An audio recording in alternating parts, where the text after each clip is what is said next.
ఇవాళ ఇదం బ్రాహ్మంలో మనము చాలా అత్యంత ముఖ్యమైనటువంటి ఒక విషయాన్ని మనం చర్చించబోతున్నాం. హిందువులకి ఒక పెద్ద శాపం ఏమన్నా ఉన్నదేమో తెలియదు. హిందువులు కలుస్తున్నప్పుడల్లా ఎవరిలో ఒక రాయి వేయటం అనేది జరుగుతోంది.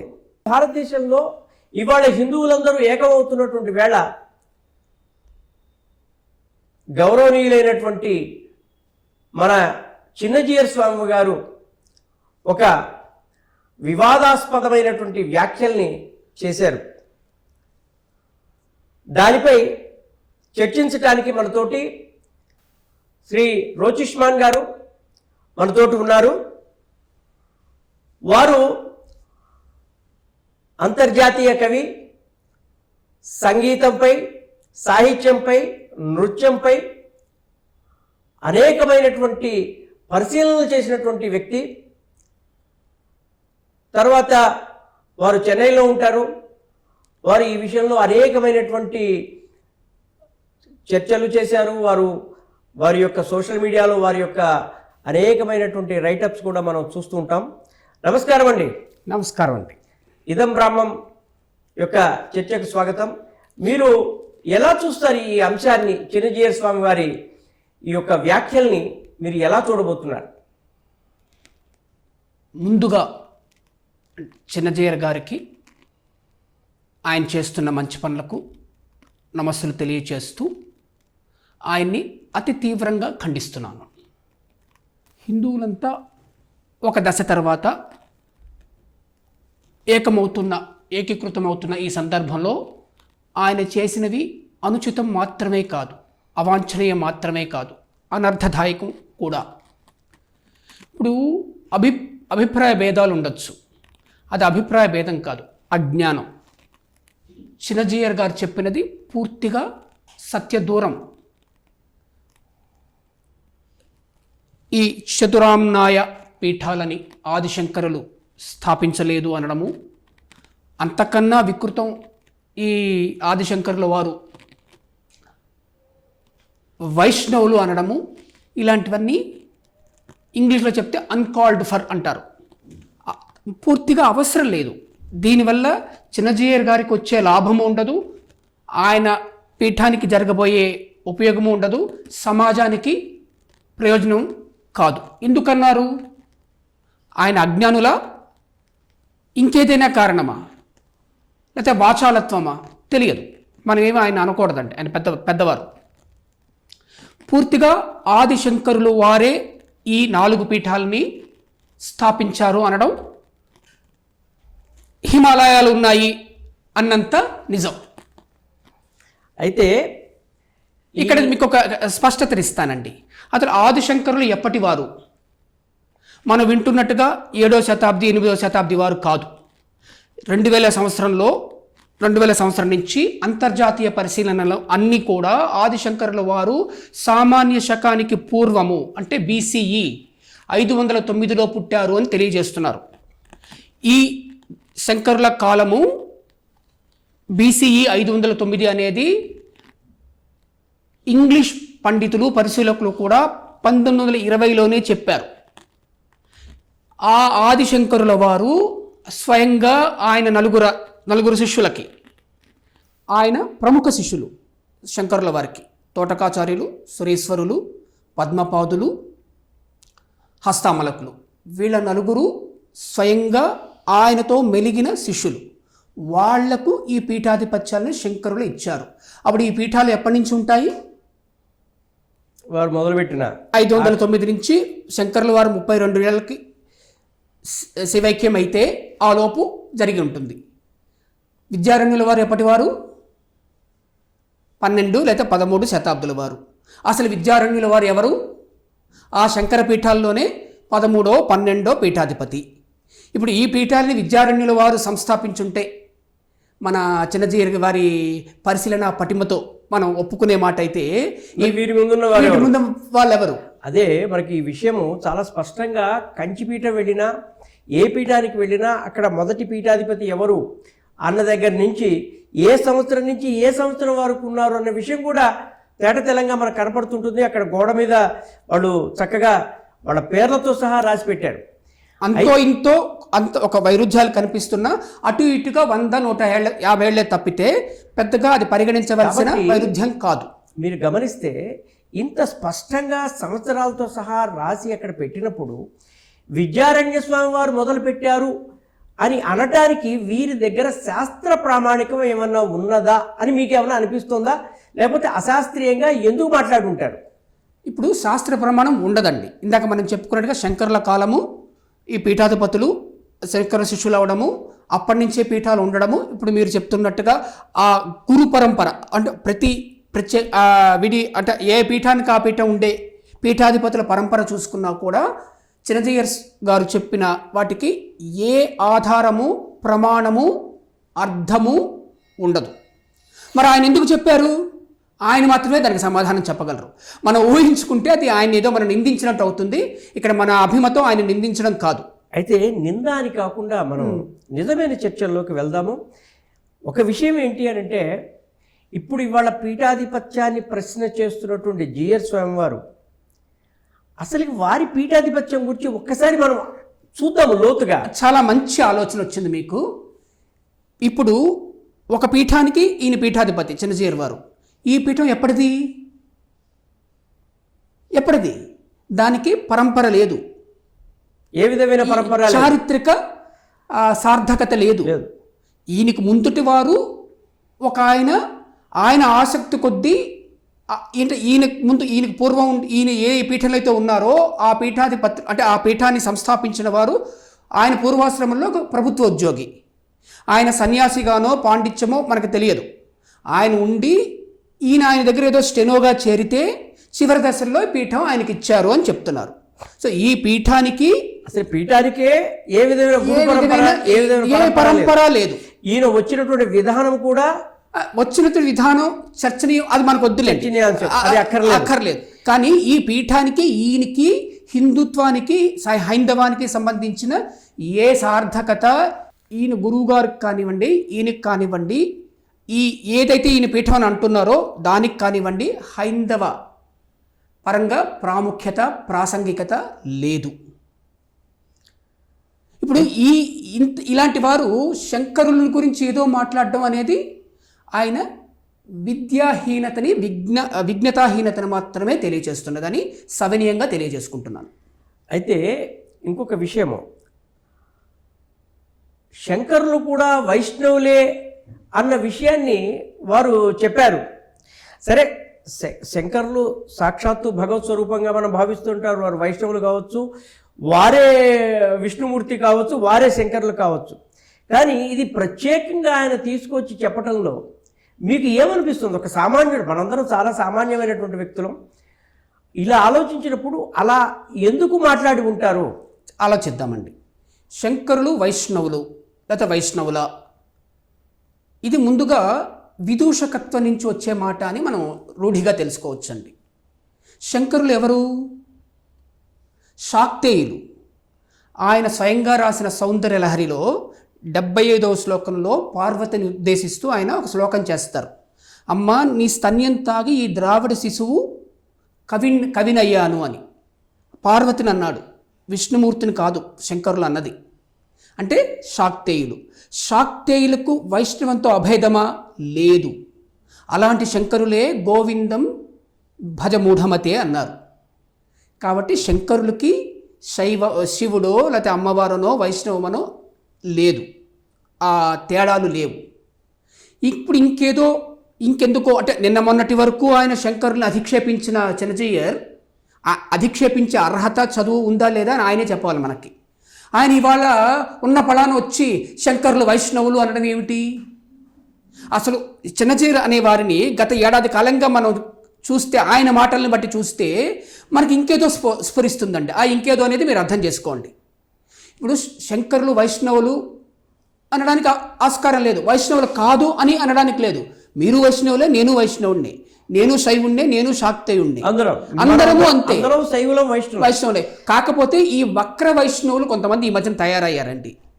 వక్ర వైష్ణవులు వాళ్ళే ఈ శివ విష్ణు భేదాన్ని లేకపోతే శైవ ద్వేషాన్ని, శివ విద్వేషాన్ని అర్థం లేకుండా అసత్యాలతో వెళ్ళగక్కుతున్నారు. ఇది పూర్తిగా గర్హనీయం.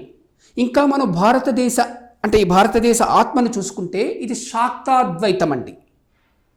మీరు ఏ మహనీయుని చూసుకున్న రమణులు కానివ్వండి, రామకృష్ణులు కానివ్వండి, శంకరులు కానివ్వండి, ఎవరైనా చూసుకుంటే మనకున్న మహనీయులందరిలో 90% వారు అమ్మవారి భక్తులే, అమ్మవారి ఆరాధకులే ఎవరైనా. కాబట్టే శాక్తాద్వైతం అనేది భారతీయ ఆత్మ. మరి వైష్ణవం అనేది ఎప్పుడు వచ్చిందండి? మనకు ఆళ్వార్ల దగ్గర నుంచి వైష్ణవం ఉంది. అంటే ఆళ్వార్ల వైష్ణవం ఈ వైష్ణవమా? కాదు. ఆళ్వార్లు మొదటి ఆళ్వారు మనం చూసుకుంటే మనకి సామాన్య శకం పూర్వం 1వ శతాబ్ది వరకు వెళ్తారు. శంకరులు 5వ శతాబ్ది వారు, సామాన్య శకానికి పూర్వం. అంటే ఆళ్వార్ల కన్నా పూర్వం వారు శంకరులు. శంకరులు ఏ రీతిగా మీరు సైద్ధాంతికంగా వైష్ణవం అంటారు? శంకరుల కాలానికో ఆళ్వార్ల కాలానికో శైవం వైష్ణవం అని లేదండి. ఆళ్వార్ల నుంచి మన భక్తి అనుకుంటే ఇప్పుడు ఏదైతే వైష్ణవం అని మనం అనుకుంటున్నామో, లేకపోతే ఈ వైష్ణవ సంప్రదాయం అంటే ఈయనకి అసలు ఎంత ఈ సంప్రదాయం ఏమిటో ప్రశ్నార్థకమే. కానీ ఈ చిన్నజీయర్ వారి ఈ అనుకోబడుతున్న వైష్ణవానికి మూలం ఎక్కడొస్తుంది మనకి? మనవాళ మామునిగల్ ఈ తెన్గలై శాఖ అయింది. తెన్గలై శాఖ ఇక్కడ ప్రధానంగా 2 శాఖలు ఉంటాయండి. సరే, ఇక్కడ రామానుజులు కీలకం అండి. ఇవాల్టి మన వైష్ణవానికి రామానుజులు కీలకం. నాదమునిగల్ ఆది అనుకుంటే అక్కడి నుంచి ఒకళ్ళు ఆళవందారని మరొకరని వస్తే రామానుజులు కీలకం. అంటే ఇవాల్టి మన వైష్ణవం రామానుజులకు పూర్వము, రామానుజులకి తర్వాత అని మనం మాట్లాడుకోవాల్సి ఉంటుంది. ఈ రామానుజుడు జన్మతః స్మార్తులు, ఆయన వైష్ణవుడు కాదు. ఇక్కడ ఒక చిన్న మీకు ఇస్తాను. ఇదే విషయంపై అదివరకు కూడా మన చిన్నజీయర్ స్వామి వారు ఒక తప్పుడు మాట అన్నారు. మా పరమ గురువు ఎవరు అని అంటే రామానుజులే, శంకరులు కానే కాదు అని అన్నట్టుగా ఒకసారి విన్నాము. ఉందండి. మనం మనం మాట్లాడుకుంటే ఆయన మీరన్న తప్పుడు మాట జిగుడీకృతం అవుతుంది. అందుకనే రామానుజులే ఆదిశంకరుని పరమ గురువుగా భావించినప్పుడు వీరు దీన్ని ఎలా చూస్తారు? అదే నేను చెప్తానండి. ఇప్పుడు రామానుజులు కీలకమైనప్పుడు ఇక్కడ మరొక ముఖ్యమైన సామాజిక అంశము మనందరికీ బుద్ధిని అంటే మనకి మనం ఆచరించవలసిన ఒక విషయం ఉందండి. జన్మతః స్మార్తుడైన రామానుజులు వైష్ణవులు అయ్యారు, వైష్ణవుడుగా పుట్టలేదు.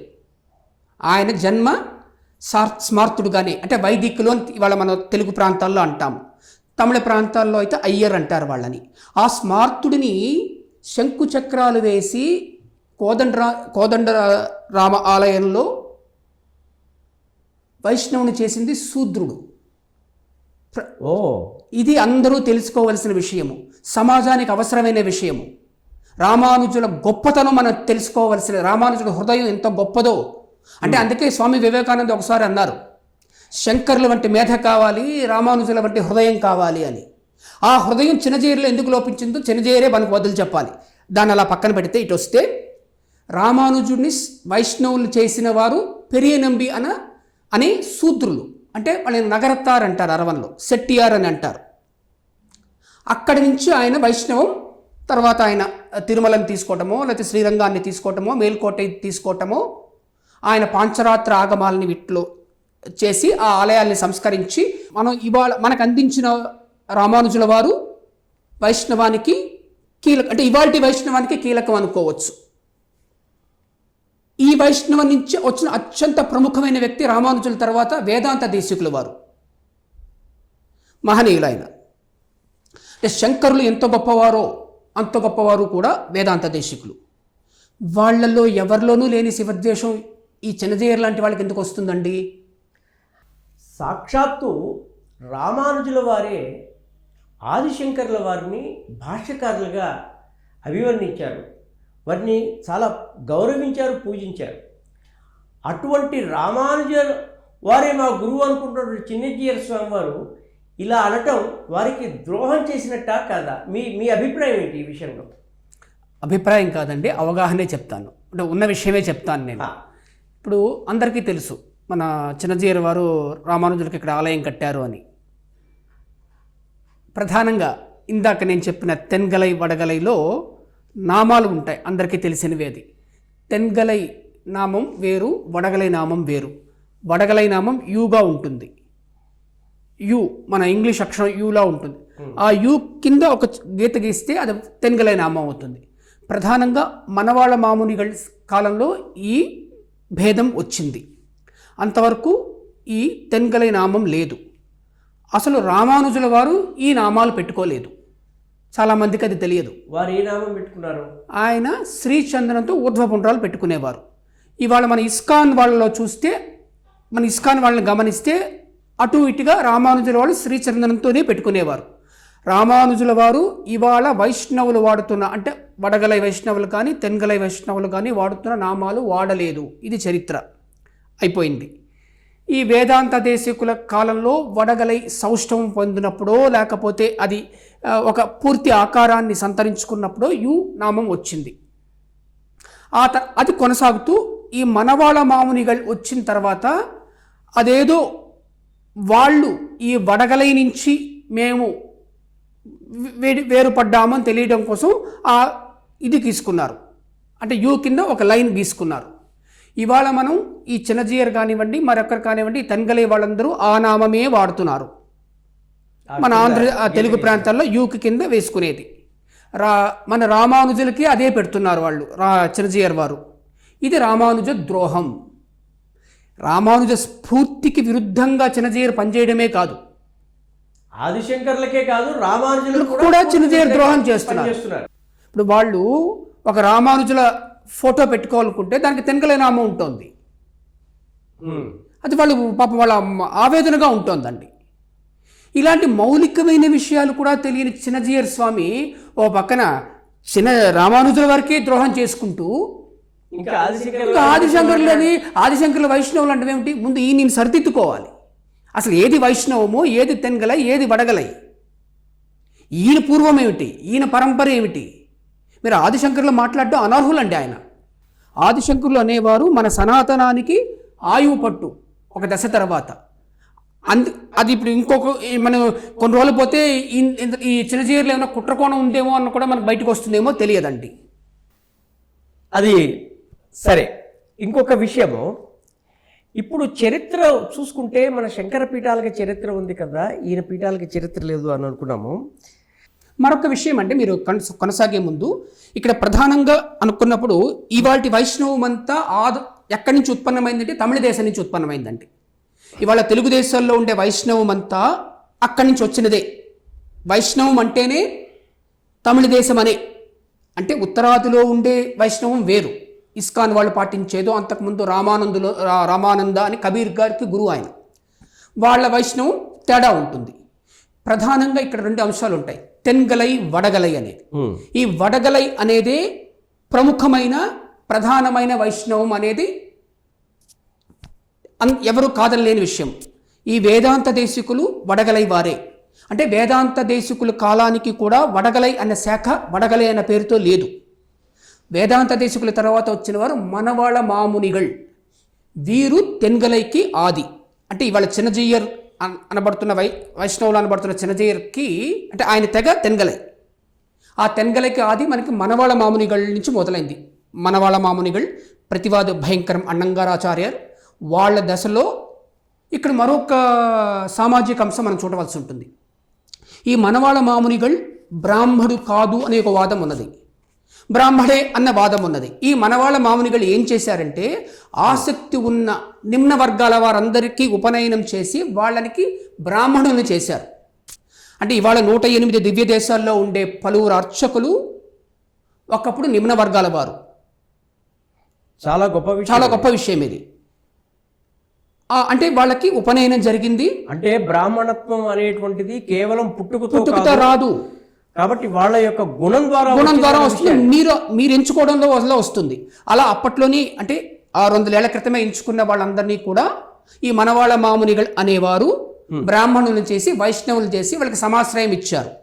అందుకనే ఒక వర్గం వాళ్ళు మనవాళ్ళ మామునిగల్ని ఏరి ఇరంగుం తిరుమేని అంటారు.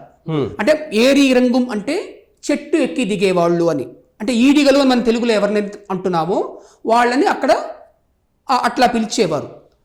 ఆ ఆలోచన పెరిగి పెరిగి ఈ తెన్గలై వాళ్ళని వడగలై వాళ్ళు ఆమోదించలేని స్థితి అప్పటికే కాదు ఇప్పటికీ ఉంది. అంటే వాళ్ళ భయమో అనుమానమో మరేదో ఏమిటి అంటే ఈ తెన్గలై వాళ్ళు జన్మతః బ్రాహ్మణులు కారు అని. అందరూ అని కాదండి, కొంతమంది కలిశారు కాబట్టి వాళ్ళని పెళ్ళిళ్ళు చేసుకోవటమో లేకపోతే ఆమోదించకపోవడమో ఉండేది. ఎంతోందుకు 70 ఏళ్ల క్రితం వరకు శ్రీరంగం ఆలయంలో తెన్గలై అర్చకులు లేరు. శ్రీరంగం ఆలయంలో కానీ 770 ఏళ్ల క్రితం వరకు తెన్గలై వాళ్ళని అర్చకులుగా తీసుకునేవారు కాదు. అంటే ఇది సరి అని కాదు, ఇలాంటి ఒక స్థితి ఉండేది అని నేను చెప్తున్నాను. ఆ లెక్కలో చూసుకుంటే చిన్నజీయర్ అసలు బ్రాహ్మణుడు అవుతారా? చిన్నజీయర్ బ్రాహ్మణుడు కాదు అని, వైష్ణవుడు కాదు అని ఇవాల్టికి కూడా తమిళనాడు వైష్ణవం ఈయన్ని పరిగణించదు. మరి ఇలాంటి చిన్నజీయర్ ఏదేదో పిచ్చి మాటలు మాట్లాడటం ఏమిటి?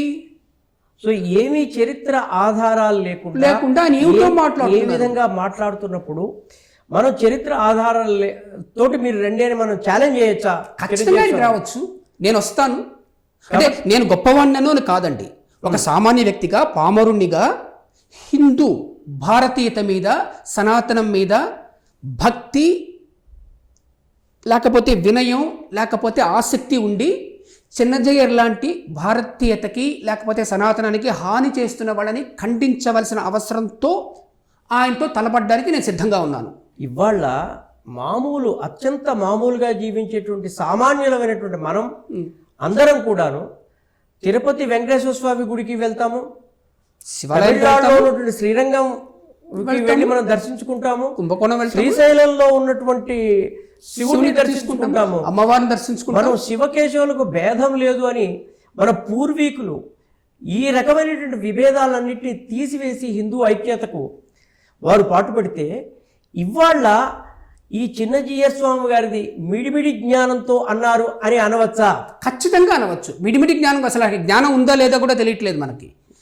మిడిమిడి జ్ఞానం అంటున్నారు, మీరు తప్పు చేస్తున్నారేమో నాకు అనుమానంగా ఉంది. ఆయనకి జ్ఞానం ఉందా లేదా అనేది ఇప్పుడు గురు పరంపర అంటారు. సదాశివ అక్కడి నుంచి మనకు మొదలవుతుంది, తర్వాత శంకర, తర్వాత అస్మద్గురు, తర్వాత అందరూ అని. ఆ తర్వాత అద్వైతానికి ఉన్న గురువుల్లో ప్రథమ స్థానం నారాయణుడిదే. నారాయణుడు, వ్యాసుడు, శుకుడు, ఇలా శంకరుడు అలా వస్తుంది. అంటే మన భారతీయత ఎంత బాగుందో చూడండి, ఆది గురువు శివుడు కానీ అద్వైతానికి ఆది నారాయణుడే. మరి అలాంటి నారాయణుని అద్వైతం నుంచి ఎందుకు వేరు చేస్తున్నారు? అది మానసిక వ్యాధ లేకపోతే అజ్ఞానమా? నారాయణుడు అద్వైతానికి గురువు, ప్రథమ గురువు, తర్వాతే వ్యాసుడు, తర్వాతే శుకుడు, ఇలా పరాశరుడు, శక్తి అని ఇలాగ గురువర్గం సాగుతోంది. ఇది ఎక్కడ చూసినా ఉంటుంది. మీరు మరొక గొప్ప విషయం చూడాలి, ఏ శంకర మఠం కానీ వెళ్ళినా, ఏ శంకర పీఠాధిపతి అయినా ఎప్పుడైనా హరి ఓం అనే ఉంటుంది వాళ్ళ దగ్గర. అవును, నారాయణ స్మృతి అనే ఉంటుంది. అది కదా స్ఫూర్తి అంటే, అది కదా ఆత్మ అంటే, ఇది కదా భారతీయత అంటే. మరి ఇవాళ ఎవరో హరి వేరు, శివుడు వేరు, నేను వేరు, నువ్వు వేరు ఏమిటి? కాబట్టి మనం చూసుకుంటే చరిత్రను తెలియకుండా చరిత్రను దిద్దేటువంటి వ్యక్తిలాగా అలా మాట్లాడటము ఇది అనేక మందిని అయోమయానికి గురి చేసింది. ఇవాళ ఈ వ్యాఖ్యల ద్వారా ఆయన తన యొక్క తను ఏదో చరిత్రను సరిచేసే వాళ్ళలాగా మాట్లాడబోయి తప్పుడు చరిత్రను మాట్లాడారు. ఒకవేళ ఆయన స్పష్టమైన ఆధారాలు చూపించడానికి మనందరం రెడీగా ఉన్నాం, ఆయన మనం ఓపెన్గా ఛాలెంజ్ కూడా చేయడానికి మీరు రెడీగా ఉన్నారు అని అంటున్నారు. అంటే ఛాలెంజ్ చేయడం కాదు, అనడం ఆధారంగా ఛాలెంజ్ అనేది కాదు, ఇది మన ఆవశ్యకత. ఆయన చేస్తున్న పేలాపన మనకి హానికరం, హైందవానికి హానికరం ఈ సందర్భంలో. పోనీ ఆయన ఏమైనా ఒక సార్థకమైన పని చేస్తున్నారా, లేకపోతే ఒక విషయం ఉన్న మాటలు మాట్లాడుతున్నారా? లేదు, ఆయనకి ఏదో మైకు దొరికింది, ఏదో మాట్లాడాలని మాట్లాడుతున్నారు. ఒక్కొక్కసారి ఆయన చూసి జాలి పడాలేమో అని కూడా మనకు అనిపిస్తున్నదండి. మరి అంటే పెద్దవారు ఆయనకు అంటే మమ్మల్ని ఇలాంటి పరిస్థితి రావడం అనేది మనకి ఇబ్బందికరం. కాబట్టి సామాన్యులకు కూడా అర్థమైనటువంటి భేదము లేనటువంటి అభేదాన్ని ఇవాళ అభేదం సృష్టిస్తూ ఇవాళ హిందువుల్లో ఐక్యతను దెబ్బతీసే విధంగా ఇలా మాట్లాడటం ఏమాత్రం కూడా మంచిది కాదు అన్న విషయాన్ని చిన్నజీయర్ స్వామి వారికి ఎవరిలో చెప్పవలసినటువంటి అవసరం ఉంది. ఇవాళ హిందువులు కనుక అనేక్యం అయిపోతే పాకిస్తాన్లో లాగా మనందరం కూడా మూచేకట్టు నీచేకట్టు చేసుకోవాల్సిన అవసరం ఉండేటువంటి పరిస్థితి కూడా అలా రాదండి. మనం అందరం ఉంటాము, చిన్నజీయర్ లాంటి వాళ్ళు వస్తారు పోతారు, అదొక వెళ్ళిపోతుంది. కాబట్టి ఈ చిన్నజీయర్ దుష్ప్రభావం నుంచి మనల్ని మనం కాపాడుకున్నాం. కాబట్టి ఆయన జ్ఞాన గురువు అనుకున్నాం కాబట్టి ఆయన జ్ఞాన పరంపరంగానే ఆయనని ఖండించాల్సినటువంటి అవసరం ఉన్నది. ముందు ఆయనకి పరంపర లేదండి కాబట్టి ఏ విధమైనటువంటి దీంట్లో వ్యక్తిగత ద్వేషం లేదు. మనకి వ్యక్తిగత ద్వేషం కాదు, ఆయనకి ఇవ్వాల్సిన అభిమానం, ఆయన మీద మనకు అభిమానం ఉంది. కాకపోతే అదే ఆయన కాపాడుకోవాలి. కాబట్టి ఈ విధంగా చరిత్రను వక్రీకరించొద్దు. అయ్యా ఆదిశంకరులు పరమ గురువు, ఈ విషయాన్ని నిర్మోమాటంగా సామాన్యుల దగ్గర అందరూ ఒప్పుకుంటారు అని ఈ యొక్క కార్యక్రమాన్ని మనం ఈ విధంగా ముగిద్దాం. ఆదిశంకరులు వారికి ఆ యొక్క జీయర్ స్వామి వారికి జ్ఞానాన్ని తెలివిడిని ఇస్తారు అని చెప్పి ప్రార్థిస్తూ ఈ యొక్క కార్యక్రమానికి వచ్చినందుకు ఇదం బ్రాహ్మణ్ తరఫున మీకు కృతజ్ఞతలు తెలుపుకుంటున్నాను. నమస్కారం అండి.